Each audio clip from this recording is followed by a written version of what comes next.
ഇത് വെറും ഒരു വിദ്യാർത്ഥി സമരമല്ല.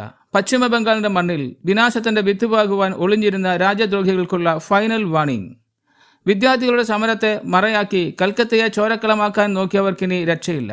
നീറ്റ് പരീക്ഷ പ്രതിഷേധത്തിന്റെ മറവിൽ കടന്നുകൂടിയത് സാധാരണ സമരക്കാരല്ല, മറിച്ച് വിദേശ ശക്തികളുടെ പിന്തുണയുള്ള ജമാഅത്തു തീവ്രവാദികളാണെന്ന് മുഖ്യമന്ത്രി സുവേന്ദു അധികാരി ഔദ്യോഗികമായി പ്രഖ്യാപിച്ചു കഴിഞ്ഞു. ദേശീയ പതാകയെ അപമാനിച്ച, രാജ്യവിരുദ്ധ മുദ്രാവാക്യങ്ങൾ വിളിച്ച 16 അക്രമികളെ പോലീസ് ഇതിനോടകം തന്നെ ജയിലിലടച്ചു കഴിഞ്ഞു. അക്രമികൾ ഓടിയ വഴിയിലൂടെ അവരെ നഗ്നപാതരായി നടത്തിച്ചു. ബംഗാൾ പോലീസിന്റെ മാസ് തെളിവെടുപ്പ്. അക്രമങ്ങൾ കാണിച്ചാൽ കാല് നിലത്തുറക്കില്ലെന്നും തെളിയിക്കുന്ന അതിശക്തമായ നടപടി.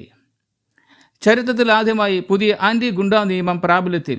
പിടിക്കപ്പെട്ട തീവ്രവാദികൾക്കിനി കോടതി വിചാരണ പോലുമില്ലാതെ 1 വർഷത്തേക്ക് ജാമ്യമില്ലാ തടവും ഒപ്പം പൊതുമുതൽ നശിപ്പിച്ചവന്റെ വീടും സ്ഥലങ്ങളും കണ്ടുകെട്ടൽ. ബുൾഡോസറുകൾ അതിവേഗം പാഞ്ഞെടുക്കും. രാജ്യസുരക്ഷയ്ക്ക് ഭീഷണിയാകുന്ന തീവ്രവാദികൾക്കെതിരെയുള്ള ഈ കടുത്ത ശിക്ഷാ നടപടികളെ രാജ്യസ്നേഹികൾ അംഗീകരിക്കുക തന്നെ ചെയ്യുന്നു. ഇതാണ് സുവേന്ദു അധികാരികളുടെ രാജ്യത്തോടുള്ള പ്രതിബദ്ധത.